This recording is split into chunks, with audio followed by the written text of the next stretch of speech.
Hello student, कल आपको माई struggle for an education का रिवीजन करवा रहे थे। आपका कोर्स तो पूरा हो चुका है, रिवीजन चल रहा है। और ये जिन बच्चों ने अभी तक फर्स्ट लेसन ना पढ़ा हो, शायद छूट गया हो, तो इसलिए उन लोगों का एक मौका है कि इसको अच्छी तरीके से पढ़ लें। सभी लोगों को फेयर कॉपी बनानी है। अब ये आपके ऊपर निर्भर करता है कि अगर आप पतली बनाते हैं तो 2 बनाने पड़ेंगे, थोड़ा मोटी हो तो आधी आधी करके एक में ही काम चल जाएगा। एक कॉपी बनाएं और उसी में आप प्रोज, शॉर्ट स्टोरी और पोइट्री तीनों की एक में ही बना लें। ग्रामर की अलग बना लें, तो इसलिए 2 हो जाएंगी आपकी कॉपी। और अगर आपने छोटी बनाई तो फिर तीनों की आपको प्रोज की, पोइट्री की और इनकी अलग अलग बनानी पड़ेगी। लिखना आपको है, सुविधा आपको है, जैसी आपको सुविधा पड़े वैसी लिख सकते हो। हमें तो केवल लिखा मिलना चाहिए, तो चाहे आप 2 बनाएं चाहे 3 बनाएं, इससे हमें कोई फर्क नहीं पड़ता। आप एक में ही सब कुछ कर सकती हैं, जब भर जाए तो दूसरी बना लेना। तो ये तो आपके ऊपर है, आप जैसी चाहें वैसी बना लें। हम आपको सलाह दें कि 2 कॉपी बनाइए आप, ग्रामर की अलग और लिटरेचर की अलग, जिसमें लिटरेचर में एक ही कॉपी में तीनों चीज़ें बना लें और ग्रामर में एक कॉपी में सब कुछ कर लें। तो अब देखिएगा, कल आपको पढ़ाया था राइटर हैम्पटन जाने के लिए तैयार हो गया।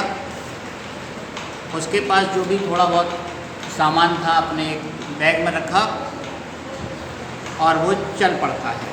उस समय उसकी माँ हालांकि बहुत बीमार थी, लेकिन फिर भी उसने अपनी बीमारी या कमजोरी नहीं जाहिर की और अपने बेटे को खुशी खुशी विदा किया।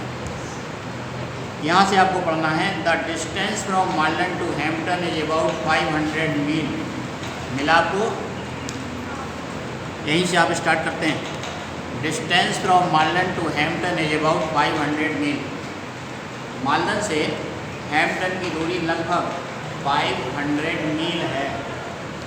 आपको ये भी पता होनी चाहिए कि 1 मील में कितने किलोमीटर होते हैं। किलोमीटर अलग शब्द है और मील अलग शब्द है, तो हम आपको बता देते हैं। 1 kilometre equal to 1000 metre, while 1 मील equal to 1600 metre. 1600, it means दोनों का रेशियो 1:1.6 का है। तो उसे लेखक को ये नहीं पता था कि डिस्टेंस कितनी है, लेकिन वो चल पड़ता है। इससे पहले हमने आपको बताया था कि लेखक अपनी आत्मकथा बता रहा है, इसलिए बता रहा है कि आपको भी ये पता चल जाए कि शिक्षा साधारणता नहीं मिलती, शिक्षा के लिए संघर्ष करना पड़ता है। इसलिए आप भी संघर्ष से पीछे ना हटें। चल पड़ा वो, जबकि मार्लन से हैम्पटन की दूरी 500 मील है। लेखक को नहीं पता था, चल पड़ा। बाई वॉकिंग, कुछ पैदल चल करके। Bagging, rides both in wagons and in car, कारों में या रेलगाड़ियों में लटक करके। बैगिंग माने होता है कोई टीसी से गिड़गड़ाया कि थोड़ी दूर हमको बैठा ले चलिए अगले स्टेशन तक।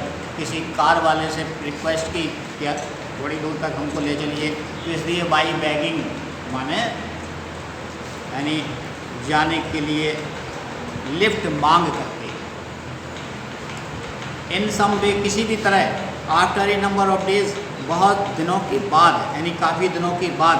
I reached the city of Richmond, मैं रिचमंड शहर पहुंच गया। लेखक कहता है काफ़ी दिन के बाद संघर्ष करते हुए मैं रिचमंड तो पहुंच गया। अब जाना कहाँ था?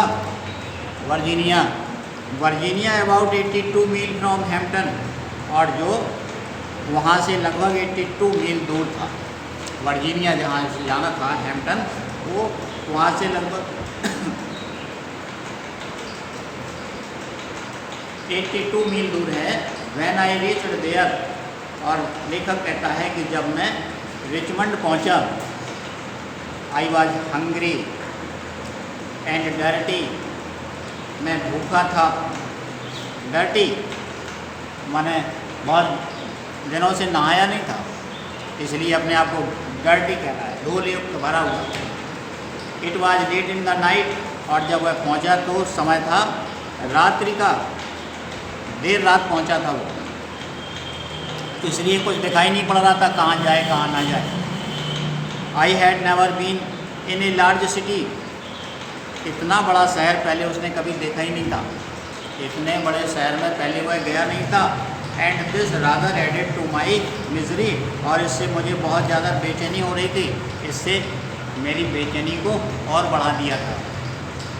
वैन आई रीच्ड रिचमंड, जब मैं रिचमंड पहुंचा, I was completely out of money, मेरे पास पैसे ख़त्म हो चुके थे। आउट ऑफ मनी ईडियम है ये, out of money means spend all the money.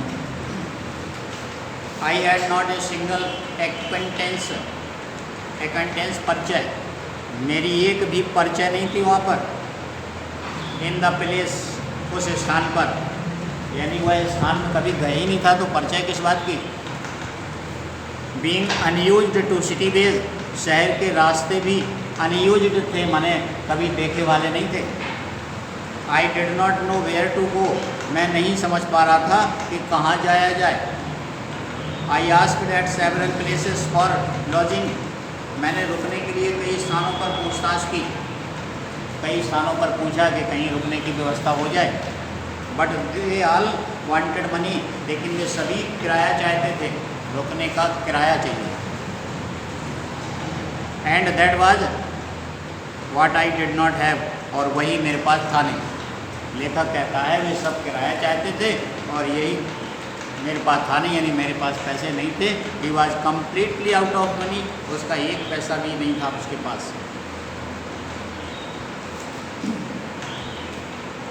Knowing nothing else better to do, उसे कोई उपाय नहीं सूझा इससे अच्छा। आई वॉक्ड द स्ट्रीट, लेखक कहता है मैं गलियों में चल पड़ा। अगर कहीं खड़ा होता था तो लोग पहुँचते थे, क्यों खड़े भाई, इसलिए वो चलते ही रहा।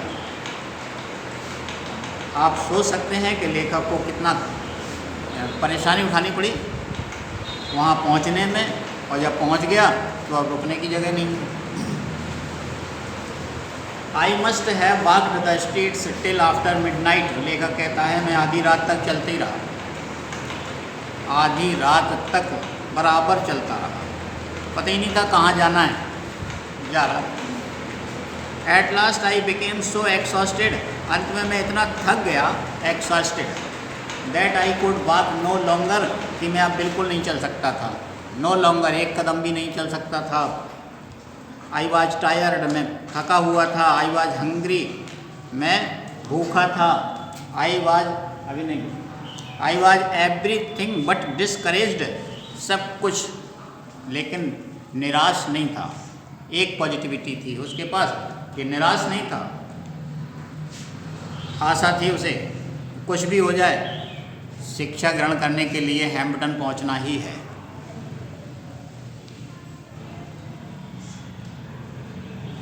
Just about the time when I reached extreme physical exhaustion, जब मैं शारीरिक थकान की चरम सीमा पर पहुंच गया। आई रीच्ड एक्सट्रीम, अत्यधिक, फिजिकल शारीरिक, एक्सॉशन थकान, जब मैं शारीरिक थकान की चरम सीमा पर पहुंच गया, यानी बिल्कुल थक गया, इतना थक गया कि अब बिल्कुल खड़ा नहीं हो सकता था। I came upon a portion of a street, मैं गली के ऐसे समय पर ऐसी जगह पे था where the board sidewalk was considerably elevated, जहाँ पर किनारे पर एक बोर्ड लगा हुआ था। I waited for a few minute, वहीं पर कुछ इंतज़ार किया, कुछ मिनट तक वहीं खड़ा हुआ। Till I was sure that no passers by could see me, अब आधी रात से ज़्यादा समय हो चुका था तो लोगों की संख्या कुछ कम हो गई थी, इसलिए वहीं थोड़ा सा इंतज़ार किया। और जब ये विश्वास हो गया, आई वॉज श्योर, जब ये विश्वास हो गया that no passers by could see me, कि कोई अब आने जाने वाला मुझे देख नहीं सकता, and then crept under the sidewalk, तो उसी साइड वॉक के किनारे, उसी बोर्ड के किनारे लेट गया, सरक गया। क्रेप्ट माने बैठ गया, एंड ले और लेट गया for the night on the ground, जमीन पर रात भर के लिए। With my satchel of clothing for a pillow, और जो बैग लिए था स्कूली बैग, उसमें कपड़े थे थोड़ा, उसके तकिया बना ली, उन्हें सर के नीचे रख लिया। Nearly all night could hear the tramp of feet over my head, और लेटा रहा रात भर, और लगभग रात भर कह रहे सर के ऊपर से कदमों की आवाज़ सुनाई देती रही। यानी लेटा रहा, सड़क पर लेटा है तो नींद थकान के कारण आई होगी, लेकिन वो कहता है रात भर महसूस होते रहे कदमों की आवाज़, क्योंकि बड़े शहरों में रात भर रास्ते चलते हैं। The next morning I found my self somewhat refreshed, सुबह हो गई और सुबह कुछ ताजगी महसूस हुई, थकान उसकी ख़त्म हुई। But I was extremely Hungary, लेकिन अब मैं बहुत भूखा था। एक्सट्रीमली शब्द वहाँ इस्तेमाल किया जाता है कि उससे ज़्यादा हो ही नहीं सकता। एक्सट्रीमली हंगरी माने अत्यधिक भूखा, इतना भूखा कि अब सहन ही नहीं हो रही। As soon as I became light, as soon as it became light, ज्यों ही रोशनी हुई, enough for me to see my surrounding, इतनी पर्याप्त की चारों ओर दिखाई देने लगा। जैसे ही इतनी रोशनी हुई कि मैं चारों ओर देख सकूं, I notice that I was near a large ship, तो मैंने देखा कि मैं एक बड़े जहाज़ के पास था। रात में उसे नहीं समझ में आया था कि वो कहाँ है, लेकिन जब सुबह हुई थोड़ा सा उजेला हुआ तो उसे दिखाई दिया कि वह एक बहुत बड़े जहाज़ के पास, समुद्र के किनारे पर था और एक जहाज़ के पास ही था। It seemed to be unloading a cargo of pig iron, ऐसा लगता था, इट सीम्ड ऐसा प्रतीत हो रहा था, टू बी अनलोडिंग खाली किया जा रहा है, कार्गो एक जहाज़, और पिग आयरन कच्चा लोहा, एक जहाज़ से कच्चा लोहा उतारा जा रहा था यानी जहाज़ खाली हो रहा था। Pig iron. I went at once to the vessel, मैं तुरंत उस जहाज़ के पास गया। कार्गो वेसल दो शब्द आए, दोनों मीन जहाज। एंड आस्क्ड द कैप्टन, और वो कैप्टन से कहा, टू परमिट मी, मुझे अनुमति देने के लिए, टू हेल्प अनलोड, खाली करने में मदद करें मैं करने के लिए, द वेसल उस जहाज़ को, in order to get money, कुछ पैसे कमाने के लिए, फॉर फूड भोजन के लिए। यानी उस कैप्टन से जाकर कहा कि भोजन के लिए, कुछ पैसे कमाने के लिए जहाज़ को खाली करने की अनुमति मुझे प्रदान कर दें, जिससे मैं वह भी कुछ काम करे और काम करके कुछ पैसे मिले जिससे वो भोजन खरीद सके। The captain A white man, वो कप्तान, कैप्टन जो था कप्तान, वो अंग्रेज़ था, वाइट मैन था। वो seemed to be kind hearted, वो काफ़ी दयालु प्रतीत होता था, यानी दयालु हृदय का लग रहा था। कंसेंटेड, उसने स्वीकृति प्रदान कर दी। कंसेंटेड माने स्वीकृति दे देना। जहाज़ का कैप्टन जो कि अंग्रेज़ था, दयालु हृदय था, उसने अनुमति दे दी। I worked long enough to earn money for my breakfast, और लेखक कहता है मैंने उतने समय तक काम किया कि जितना enough earn money, enough to earn money, इतना इनफ माने पर्याप्त धन कमा लिया, फॉर माई ब्रेकफास्ट, जिससे नाश्ता मिल सके, यानी 2 रुपये 3 रुपये जितना नाश्ते के लायक उसने काम कर लिया। वहाँ शायद पर डे में नहीं होता है काम, वहाँ तो जितना काम करोगे उतना मिलता है, तो इसलिए उसने इतना काम कर लिया कि उसे नाश्ता खरीदने के लिए पैसे मिल सकें।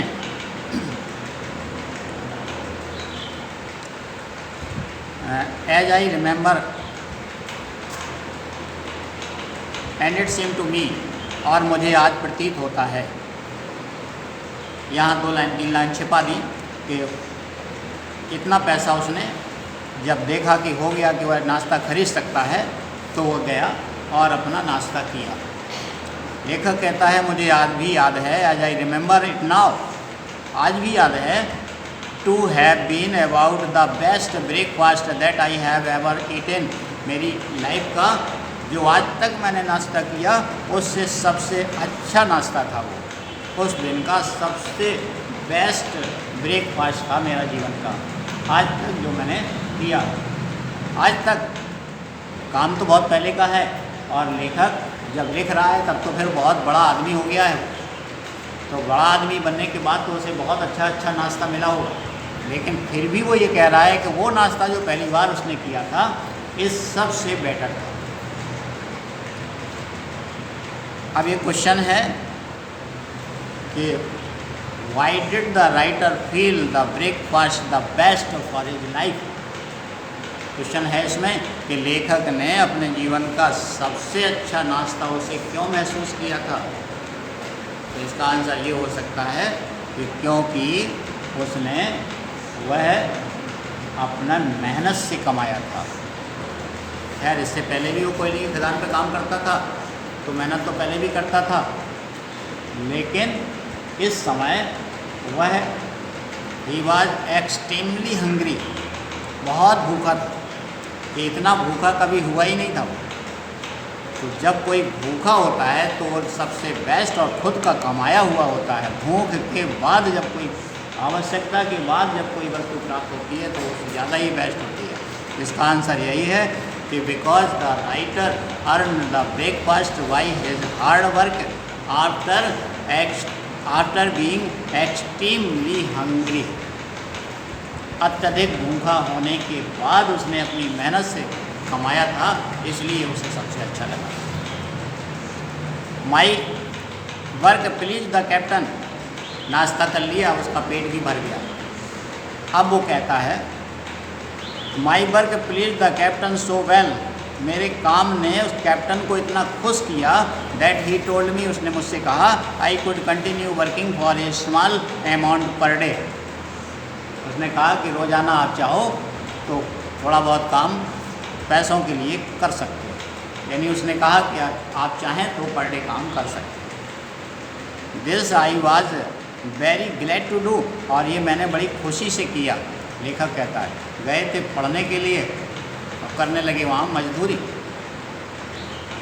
यानी अब देखिए लेखक का लगन तो एक ही है, लेकिन कुछ पैसे भी तो चाहिए, तो अपनी आवश्यकताएं वहाँ उसने मेहनत करके पूरी की।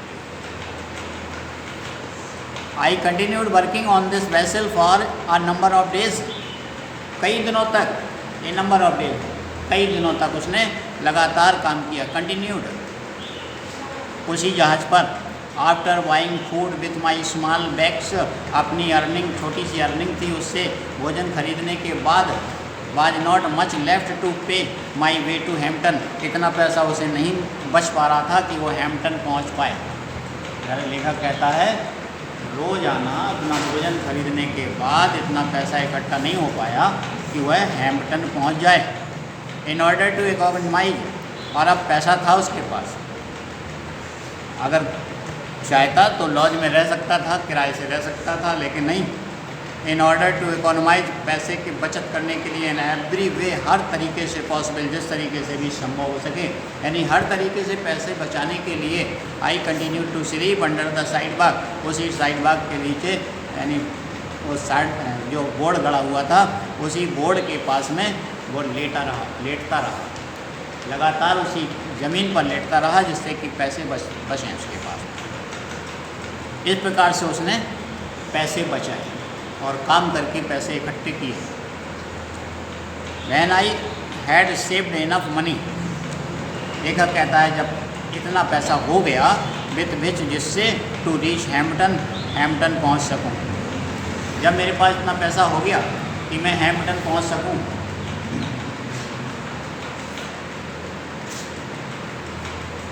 आई थैंक द कैप्टन, मैंने उस कैप्टन को धन्यवाद दिया ऑफ द वेसल, जहाज के, फॉर हिज काइंडनेस, उस दयालुता के लिए, एंड स्टार्टेड अगेन, और फिर से चल पड़ा। अब इसके बाद कल पढ़ेंगे। थैंक यू, जय हिंद।